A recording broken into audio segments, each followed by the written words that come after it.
So here's how we can attach a microphone to the iPhone. Let me show you some ways and options we have available. If you're new here, most definitely subscribe for tutorials and guides like this one. So it all comes down to which type of microphone you want to add or connect, because there are these like wireless microphones and you also have the wired cabled ones, right? So personally, I like to use the ones over the cable because, for example, I can connect a microphone like this one, the Rode, which has the USB-C port on the back, as well as the iPhone, so I can use the double-sided USB-C connection cable and just plug it into both devices.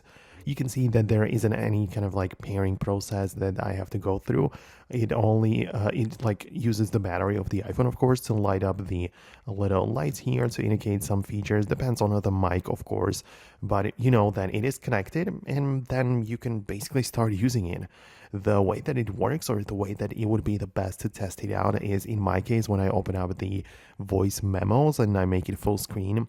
With any type of microphone attached, I like to just tap on the microphone specifically or blow into it to see if it gets recognized from the mic and not from the built-in one on the iPhone. So that's a quick test to know which microphone I'm currently using. So that is personally how I like to use it. Let me know what you think about that below in the comments. Thanks a lot, and I hope to see you later in the next videos as well.